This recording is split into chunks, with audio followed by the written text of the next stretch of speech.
سلامونه د سی افغانستان یوټیوب چینل لیدونکو هیله ده چې ښه اوسئ. نن نو را سره ګران ملګری زړه ته رانږدې ملګری عمران انګېز دی دا چې ډېری ملګري له ده پوښتنه لري په خپرونو کې. نو نن مو غوښتله له ده سره څو لنډې خبرې د مینې او عشق په اړه ولرو چې مینه څه ده، عشق څه دی، ترمنځ یې توپیر څه دی. او دا چې زه ورته د مینې د پیریانو بادشاه هم وایم په دې اړه به مو ورسره خبرې وکړو. انګېز صاحب ستړي مه شئ. سلام، ډېره مننه له تاسې نه ستاسې د یوټیوب چینل ټولو لیدونکو څخه ډېره زیاته مننه. خوشحاله اوسئ. که پیل کې راته همدا ووایي چې مینه څه ده؟ درته ووایم چې مینه څه ده او که نه عشق څه شی ده یا محبت څه شی ده. او په همدې به سره وغږېږو. پیل کې په مینه خبرې وکړه، مینه څه ده، بیا په عشق راته وغږېږه چې عشق څه دی، بیا د دواړو ترمنځ توپیر راته ووایي چې د مینې او عشق ترمنځ توپیر په څه کې دی. ګوره ځینې له عشق او له مینې او له محبت نه ځینې خلک یوازې د کلمې یا د دې لغات توپیر یې ګڼي که نه، چې مثلا عشق چې دی عشق په فارسي او په عربي کې ورته وایي او مینه په پښتو کې ورته وایي، محبت ورته هم په دری او فارسي کې ورته ویل کېږي. ځینې داسې ژبپوهنیز توپیرونه ښیي، خو اصلا کیسه داسې نه ده. مینه او عشق او محبت دا درې وړه بلکې وابستګي تړښت چې دی دا درې وړه خپل منځ کې سره توپیرونه لري. و عشقه ته یې چې د سر راته ګیا کړ ګنې زه خودبینه او چاته ټیټېدل څوک. عشق نسبت مینې ته ډېر هغه دی، یعنی شدید دی، ډېر زورور دی. مینه لومړی مرحله ده، د احساساتو لومړی مرحله ده چې یو څوک پکې یو چاته تمایل ښیي، هغه چې لږ زره شدید کېږي محبت دی، بیا چې له هغې بیخي شدید شي عشق ته خبرې دي. ځینې بیا تعریف داسې کوي چې له مور سره، له پلار سره، له ورونو سره، له ملګرو سره دا کولی شي چې ته دوی ته ووایي چې مینه در سره لرم، اما ته نشي کولی دوی ته ووایي چې زه تاسې سره عشق لرم. مینه لکه له دې ټولو سره کېږي، عشق له دې ټولو سره نه کېږي. د عشق کیسه، د عشق داستان بیل دی.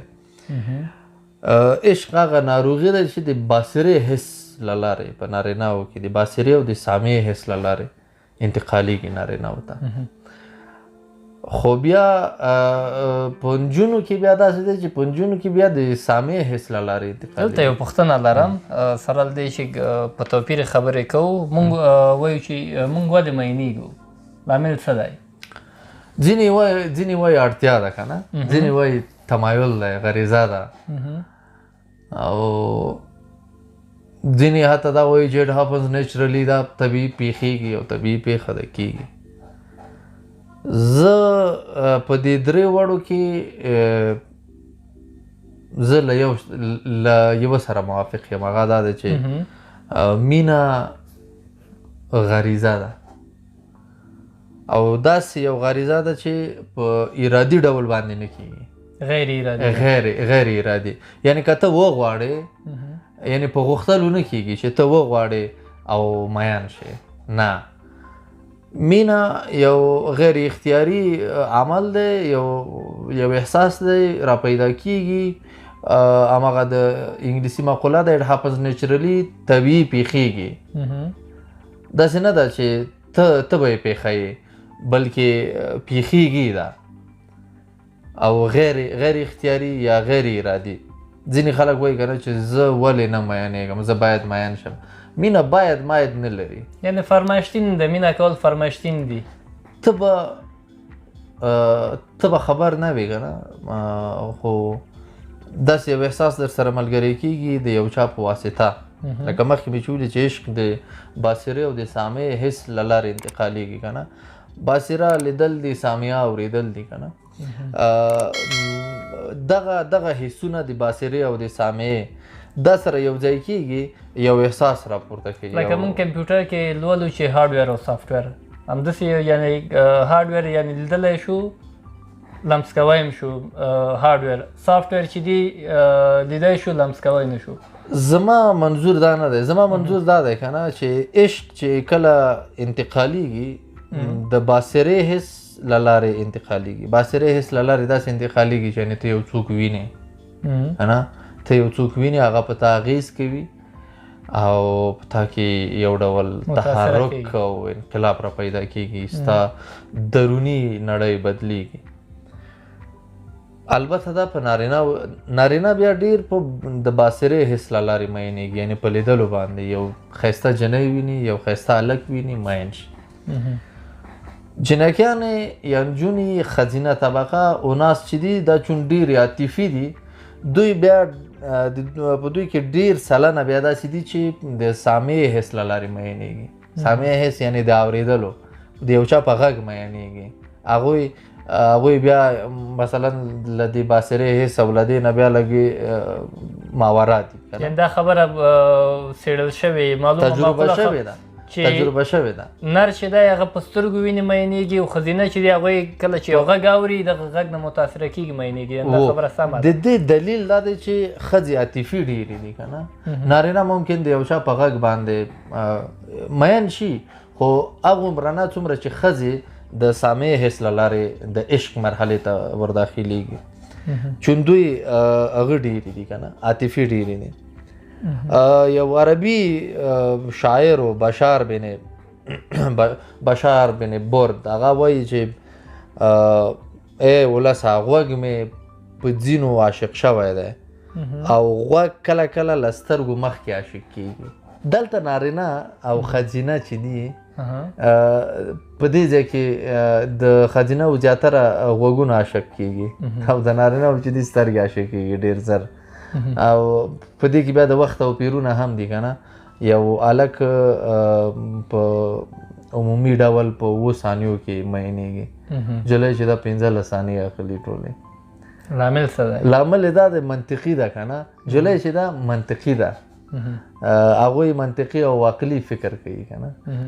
جلۍ ته چې تا وویل چې زه تا سره مینه لرم که نه، هغه مستقیما د دوی فکر ځي راتلونکي ژوند ته، اولادونو ته، ستا وظیفې ته، یعنې دوی دومره اوږد فکر لري. خو د هلک فکر څه د هلک فکر په دې نن کې، په دې اوس کې، یعنې دا اوس باید را سره وي، دا اوس باید یعنې زه او هغه باید مینه سره ولرو، د یو بل هغه په اصطلاح ګرل فرینډز باید واوسېږو. خو جلۍ چې دی عقلي او منطقي فکر کوي، هغه دا وایي چې دا سړی څومره د دې جوګه دی چې ما وساتلی شي، د دې سړي سره زه څومره تعامل کولی شم، د دې سړي سره زما ژوند څومره ښه کېدلی شي، د دې سړي شخصیت څنګه دی. په دې خاطر نیمې ثانیې له هغه څخه زیاتې دي. هغه یو شاعر وایي مینه اول سړی بادشاه کړي، د ملنګۍ کچکول بیا وروسته ورکوي نه. دې باید نه مطلب څه؟ یو خو دا افسانوي قصې دي که نه، د شعر او شاعرۍ مسایل دي. یو علمي او اکاډمیک مسایل دي که نه. د مینې په اړه هیلن فیشر چې په دې برخه کې پی ایچ ډي کړې ده، هغه بیا په دې ځینو شیانو باندې چې مثلا ملنګۍ کچکول او یا دا شیان دا ټول جذباتي احساساتي دي، یا کولی شو ورته ووایي چې ایکسټریمزم ده، یعنې افراط ده. او دا دې ته مونږ هغه هم نشو ویلی چې مثلا دا مینه ده. ممکن دا ته د مقابل لوري توجه ځان ته راجلبوي، یا ممکن ته له یو شخصیتي ګډوډۍ سره مخ یې، یا ممکن داسې چې ته په سادیزم باندې اخته وي یا په مازوخیزم باندې اخته وي، یعنې د ځان ربړونه به خوند درکوي، د بل ځورونه به خوند درکوي که نه. شاعران دي، په شاعرانو کې شاعران زیاتره سادستان دي. ممتاز چې دی یو مازوخیست شاعر دی، هغه په یو ځای کې وایي چې زه هره ورځ په زنځیرونو وهم ځان لالیه، دا اوس د ځان له ځورولو خوند اخلي. یا په یو بل ځای کې وایي چې ته پرېږده که نه نن درنه خفه یم لالیه، یعنې دومره زر ته ولې را سره په خلا شوې پرېږده چې لږ خو مې ځان ځورولی وای ته مې لږ نن پرېږده چې نن درنه خفه یم هغه ځور نه خوند اخلي که نه. یو دا د شاعرۍ کیسې چې دي ډېرې شخصیتي اختلال دی که نه. نو د ملنګۍ کچکول خبره شوه ملنګي یا مثلا ته مینه اول سړی بادشاه کړي پاچاهۍ دې رسوي بیا وروسته وایي د ملنګۍ کچکول بیا وروسته درکوي نه. اوس ګوره اوس دا داسې مسله ده که نه چې که ته چېرته په یو چا پسې کچکول راواخلې یا مثلا یو چا سره ته مینه لري او ته د هغې په خاطر باندې ګدایي کوې ته دا مینه د څه لپاره کوې ته دا مینه د ښه ژوند لپاره کوې که نه چې ته په راتلونکي کې ښه ژوند ولرې. ستا یوه فقیره سوالګره او ګدایګره نجلۍ خوښېږي چې ورسره مثلا مینه ولري یا مثلا ورسره واده وکړي نه دې چا هم فکر نه کوم چې خوښه شي. ته په کوم جواز ته ځان ملنګ جوړوې او بیا له مقابل لورې غواړې چې تا سره مینه وکړي. ولې شاعران اکثره شاعران دغسې شاعري کوي ځینې استعاري دي که نه د ده ته اړتیا څه ده په اوس ځینې استعاري دي په شعر کې وایي چې هغه د حمزه بابا شعر دی چې څوک ساده دي دومره پخې دي نه کچکېږي سترګې غلې دي او سترګې یو څه شی داسې یو څه باید دی ما نه هېر شي خو وایي خوشې قیسې دي او دا هر څه چې دي دا استعاري دي که نه. دا یو شعر ته رنګ ورکول دي که نه یو څوک رنګ ورکوي یو شعر خپل ښایسته کوي. لیدونکو ته د پیغام څه دی چې دغه کوم څه چې اوري دا په روان ژوند کې تاثیر لري په درد خوري که نه خوري کوم شی چې اوري مثلا اوسني شاعران دي مختلف ډول شاعري کوي نجونې دي همدې شاعرۍ لیونۍ کړي هلکان دي ستا مینه کې غرق یم لیونی یم فقیر یم مسکین یم ډېرې رښتیا نه دي که نه دا داسې دې ته کولی شو که نه چې داسې ووایو چې ما په یوه خپرونه کې هم ویلي وو چې دغه کومې سندرې چې مونږ ګوشهنشین کوي دا کومې غزلې او شعرونه چې مونږ ګوشهنشین کوي مونږ کونجته کوي چې هغلته مونږ په ځان باندې څادر راواچو او ژاړو دغه سندرې چې چا ویلي دي دغه شعر چې چا ویلی دی دا یا په دوبۍ کې دی یا په امریکا کې دی یا په کاناډا کې دی صحیح. دا بس یو احساس دی د یو موقتي درد یو احساس دی په همغه وخت کې کېږي هغه راوځي لیکل کېږي. روانپوهان وایي کله چې وایي تاسې درد لرئ که نه نو هغه تاسې ابراز کوئ بیرون یې راوباسئ توی یې کوئ تر څو تاسې خالي شئ تر څو تاسې هغه غم هغه درد له تاسې نه لرې شي. شعر عیني دغسې یو مسله ده یو درد سره مخ او ته راځې هغه درد بیانوي یا مثلا په کاغذ لیکې ستا درد لاړه خو دغه کاغذ چې څوک لولي که نه هغه دې په غم واړه. دلته یوه ټوک هم پکې لیدونکو یو هلک ناست دي نو دا بل ملګری راځي چې یاره داسې غمجنه سندره مې پیدا کړي خو خدای مې د یو بې وفا جلۍ سره واړی دې خبرو ته اړتیا څه ده. خو ګوره دا خو اوس ما مخکې وویلې که نه چې دا مازوخستان دي ځان ځورونکي دي یعنې د دوی خوښېږي ځان وځوروي. حمزه بابا وایي چې دا کوم رواني تکلیف دی مازوخیزم مازوخستان دا شخصیتي اختلال دی. حمزه بابا وایي چې اوس په خاورو بادولو کې مزه ده که هر څو د عشق منزل راته یو ګام شو عشق هغه دی ځکه دا یو قدم واخلم ورسم خو زه نه غواړم ورسېږم ولې زه هم داسې در بدره او خاورې په سر دښ کې وایي ډېر خوند دی دې درد کې خوند دی ته چې له درده خوند اخلي خو ته مازوخیست یې که نه خو ته رواني مریض یې که نه. مخکې مې خبره د لیکلو وکړه که نه د شعر د لیکلو شعر خپله ته یو درد لري یو احساس لري هغه ته د کاغذ پر مخ لیکې هغه له تا نور لاړه کله چې یو څوک یو شاعر چې شعر ولیکي داسې ارامه شي که نه ولې چې هغه شعر موږ وایو چې شعر درد دی که نه هغه درد بیرون یې راتوی که بیرون چې راتوی که نو سړی هغه شه ده ټیټ شه آرامه شه.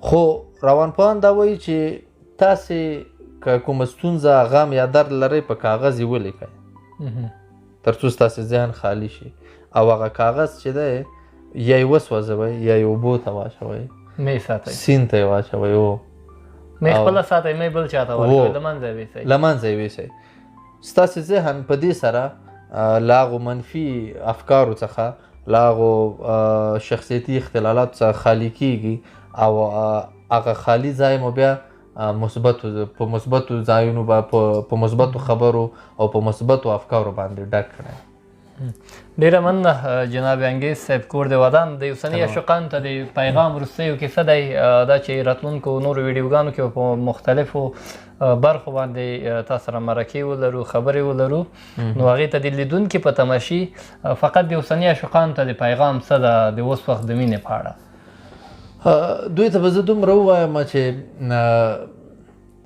وابسته کېږئ ما ډېر دا وابستګي دا د نن سبا کومه عشق او مینه او دا احساسات چې کوم دي دا تر ډېره بریده عادت شوی دی نن سبا که نه وایي مینه عادت وه زه عادت شوی وم واقعیت تریخ دی خو قبلومې مینه عادت وه زه عادت شوی وم دا یو عادت یو وابستګي ده د وخت سره دا له منځه ځي لکه یو څوک چې په مخدره موادو اخته وي احتیاط دی که نه